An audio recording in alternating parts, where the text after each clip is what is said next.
All right, let's dive into a book that has a truly massive idea at its core. An idea so big, it's not just about changing your life, but maybe, just maybe, changing the entire course of humanity.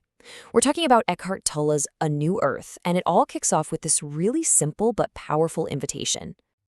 Just for a second, imagine a world where that constant hum of anxiety, that flash of anger, that feeling of despair, just isn't the thing running the show anymore.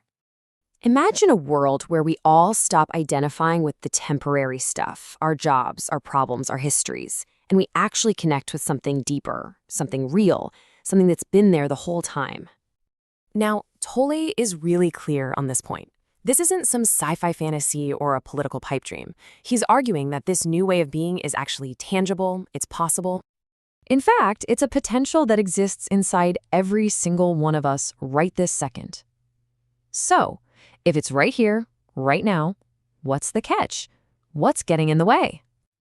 Well, according to Tolle, the thing that's holding us back is something we all know, maybe a little too well. It's that nonstop, compulsive chatterbox living inside our own heads. He gives this voice a name, the ego. And the ego is never, ever satisfied.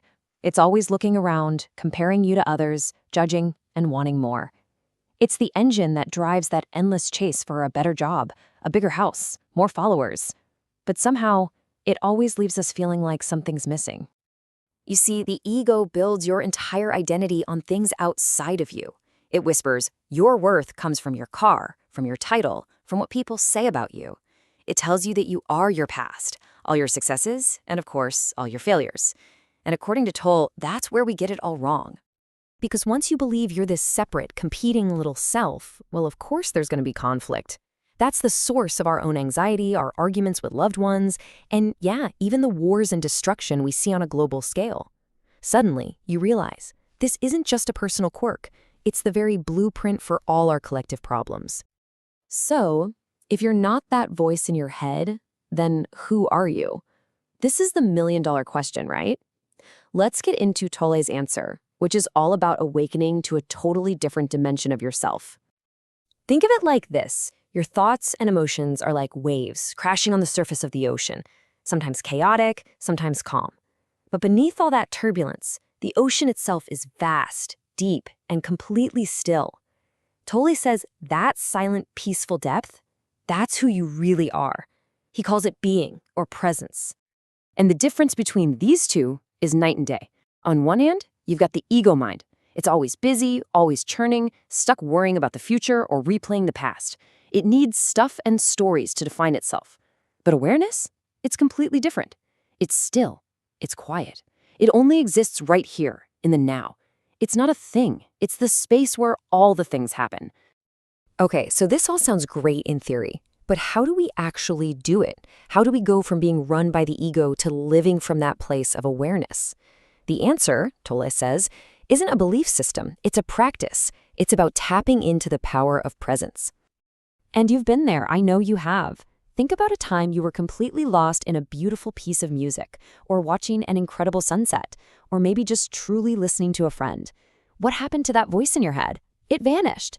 For that moment, there was no past, no future, just the incredible richness of right now. That is presence. So how do we get there more often? It's actually super simple. You start by just noticing the thoughts. Watch them float by like clouds in the sky without getting mad at them or trying to stop them. Then comes the key step. You realize, hey, wait a minute. I'm not the cloud. I'm the sky. I'm the one watching the thought. That tiny shift creates a gap. And in that gap, you can feel the energy, the aliveness of the present moment. And the results of practicing this, it's a total game changer. Instead of just reacting on autopilot all day, getting triggered, saying things you regret, you start to respond to life. You act from a place of clarity, and your actions just naturally become more intelligent and, yeah, more compassionate. Okay, and this is where it all comes together. This inner shift we've been talking about isn't just about finding your personal zen. Tolle argues it's the single most important ingredient for creating a new earth. Now, here's probably the most radical idea in the whole book. Tolle says real, lasting change on this planet isn't going to come from a new political party or some fancy new tech. Nope. It can only happen through a fundamental shift in human consciousness. It's a revolution that starts from the inside out. Seriously, just picture it like ripples in a pond.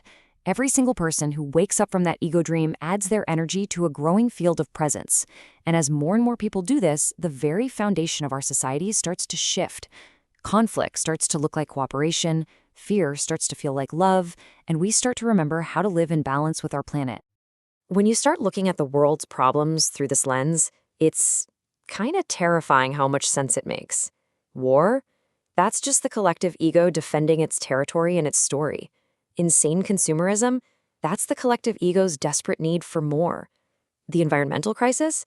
Well, that's the ego's total blindness to the fact that we are all connected.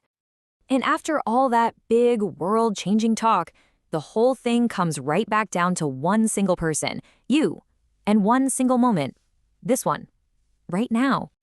And that's actually incredible news, isn't it? It means you don't have to wait for anyone else. Every time you take a conscious breath, every time you pause before sending that angry email, every time you choose kindness, you are literally planting a seed for that new earth. You're becoming an active participant in the evolution of consciousness. So we end up right where Toll leaves us, with a choice. A choice that isn't some big, dramatic, one-time decision. It's a choice you get to make in every single moment. Will you get lost in the noise of the mind? Or will you choose to awaken to the stillness within? Because the new earth isn't some place we're going to, it's a reality we can choose to create right here and right now. The choice, as always, is yours. And that's where we'll wrap up today's journey, my friend. I hope you're walking away not just with new ideas, but with a lighter heart and a clearer vision of the life you truly want to live. If you're ready to go even deeper, to uncover the hidden truths about life they never taught you, then I've created something special for you. My PDF, The Truth About Life You Were Never Told, is waiting for you with insights that can change the way you see everything. You'll find the link in the description box below. Just give a click and take the next step in your journey. Until next time, keep your heart open, your thoughts high vibe, and your soul curious. This is the High Vibes Podcast. If you like this episode, please subscribe so you don't miss out our coming videos. See you in the next one.